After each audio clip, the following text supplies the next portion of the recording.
जय गुरुदेव। और दोस्तों, मेरे चैनल तंत्र अप्सरा साधना में आपका एक बार फिर से हार्दिक स्वागत है। और देखिए, आज की वीडियो में हम आपके लिए बताएंगे एक वनस्पति तंत्र प्रयोग में ला करके आप किस प्रकार से उसके जो लाभ हैं उनको प्राप्त कर सकते हैं। देखिए, एक निर्गुंडी एक पौधा होता है, निर्गुंडी नाम का एक पौधा होता है। वो तंत्र में काफ़ी प्रयुक्त होता है, उसके काफ़ी तंत्र हैं। तो आज मैं उसी के संदर्भ में आपको बताऊंगा सारा। ये जो पौधा होता है ना, ये औंगा का आपने देखा होगा, जिसको चिरचिटा भी बोल देते हैं, उसी की तरह होता है ये। और ये जो वनस्पति है, ये बहुत ही आसानी से आपको मिल जाती है। इसमें असाधारण गुण होते हैं इस औषधि के अंदर, लेकिन इसको लाने की पौधे को, कभी कोई भी वनस्पति हो, उसको पहले ठीक लाया जाता है। और लाने का जो तरीका है वो भी आपको मैं बताऊंगा, ठीक है। अब इसको करना क्या है, जब आप पौधे को इसको देख लें कहीं पर भी, जहां पर हो, तो जिस दिन रवि पुष्य योग हो, उस योग वाले दिन, और 7 दिन पहले होना चाहिए वो रवि पुष्य योग जो हो, उससे 7 दिन पहले। अब आपसे देख लीजिए कि जिस दिन आपको पौधा लेकर के आना है, वो रवि पुष्य योग होना चाहिए उस दिन, जिस दिन आप लेकर के आए सुबह के टाइम। तो अब मान लिया कि रवि पुष्य योग 7 दिन बाद जो आप देखेंगे कैलेंडर में कि भाई मान लिया कि इस तारीख में पड़ रहा है, तो उससे 7 दिन पहले आपको जो है, पहले ही उसको जो किसी भी शुभ मुहूर्त में जाकर के रात्रि काल में स्नान आदि करके जाएं और उस पौधे के पास जाएं, और उस पौधे से 7 दिन बाद ले जाने का उसको निमंत्रण दें कि भाई मैं 7 दिन बाद आपको लेने के लिए आऊँगा, ठीक है। और आपको मेरी जो है, जो भी मैं तंत्र साधना करूँगा, उसमें मेरा पूर्ण रूप से आपको सहयोग करना होगा। ऐसा निमंत्रण देके और आप लौट आएं। ठीक 7वें दिन फिर आपको, अब उस दिन तो रवि पुष्य योग होगा, क्योंकि आपने तो देख करके पहले ही 7 दिन पहले किया है। तो प्रातः ही उसको ला करके और उसकी जो आप नियम से पूजा करें। पूजा करने का विधान कोई अलग नहीं है। उसको धूप दीप दिखाएं और उसको ऊपर पुष्प चढ़ाएं, चावल चढ़ाएं, टीका लगाएं, यही पूजन होता है। नियम से उसका पूजन करेंगे आप, ठीक है भाई। घी का दीपक लगा लें, किसी भी दिशा की तरफ मुख करके आप इस साधना को कर सकते हैं। इसमें कोई ज़्यादा बड़े विधि विधान नहीं है, ठीक है। इसमें ज़्यादा पूछने की आवश्यकता नहीं है। जैसा मैं बता रहा हूँ, केवल ऐसा ही करो, बाकी कुछ भी हो। और उसका पूजन करने के बाद आपको एक माला का जाप करना है। माला आपकी रुद्राक्ष की होगी इसमें, ठीक है। अगर आपको रुद्राक्ष की माला चाहिए तो व्हाट्सअप नंबर मैंने दिया हुआ है वीडियो, और वहाँ से आप मुझे व्हाट्सअप करके माला आप प्राप्त कर सकते हैं, ठीक है। और एक माला का जो जाप करना है, वो मंत्र मैं आपको बता रहा हूँ। ओम नमो गणपतये कुबेरये कद्रिके फट स्वाहा।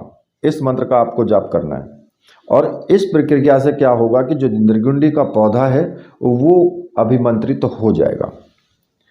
और फिर यदि उस पौधे का प्रयोग आपको कुछ समय के बाद करना है, आप चाहते हैं कि भाई मैं तो इसका प्रयोग कुछ समय के बाद करूंगा, तो किसी लाल कपड़े में लपेट करके और किसी सुरक्षित और पवित्र स्थान पर उसको रख दें। और जब उसकी आवश्यकता पड़े तो फिर आपको 108 बार मंत्र का जाप करके फिर उसको प्रयोग में लाना है, ठीक है। और अगर आप साथ के साथ ही उसका प्रयोग करते हैं तो फिर मैं आपको बता रहा हूं कि आपको क्या करना है। देखिए, ये जो मंत्र सिद्ध पौधा है, ये पूरा का पूरा पौधा पीली सरसों के साथ और पीले कपड़े की एक पोटली में बांध करके, ठीक है। पीली सरसों होनी चाहिए और ये पूरा पौधा होना चाहिए और पीला ही रंग का कपड़ा होना चाहिए। उस पोटली में बांध लें और दुकान हो आपकी तो दुकान के दरवाजे पर इसको लटका दें, ठीक है। इस प्रकार से बांधें कि लटक जाए, तो व्यापार में आपको बहुत लाभ होगा। ये जो तंत्र है निर्गुंडी का, ये बहुत ही परम समृद्धिकारी प्रयोग है ये। दूसरा प्रयोग उसका मैं बताता हूं। अब इस मंत्र में क्या होगा कि इस मंत्र सिद्ध, क्योंकि जड़ समेत उखाड़ करके आपको लाना है इस पौधे को, तो जो इसकी जड़ है उसको सुखा करके उसका चूर्ण बना लें, और इसको अगर आप नित्य दूध के साथ में 3 मासे की मात्रा में, बहुत थोड़ा सा, 1 मासा, 2 मासा, 3 मासा, छोटा छोटा सा होता है ये, लगभग जो बाजरे का दाना होता है उससे थोड़ा सा ज़्यादा, ठीक है।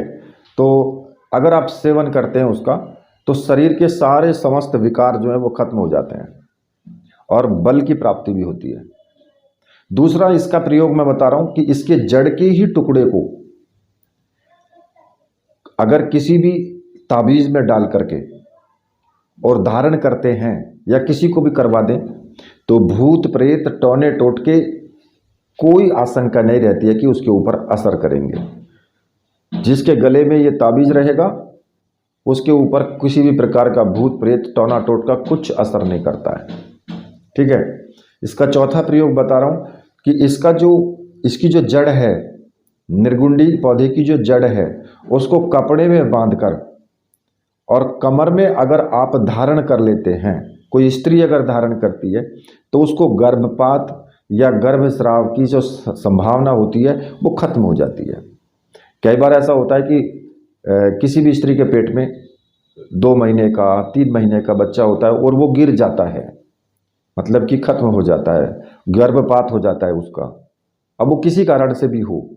लेकिन अगर इस पौधे की जड़ को किसी कपड़े में बांध करके कमर में बांध लें, किसी भी तरीके से, या ताबीज में भर के उसको कमर में बांध लें, उसको कमर में बांधने से गर्भपात उसका नहीं होता है, ठीक है। ये इसके कुछ प्रयोग मैंने आपको बताए हैं और जो बहुत ही चमत्कारी प्रयोग हैं, ठीक है। आप इनको जरूर करें, आपको लाभ देंगे ये। इसी के साथ मैं वीडियो को यहीं समाप्त करता हूं। मेरे साथ बोलिए बोलिए वीर बजरंगबली हनुमान जी महाराज की जय। बोलिए मेरे परमहंस गुरुदेव की जय।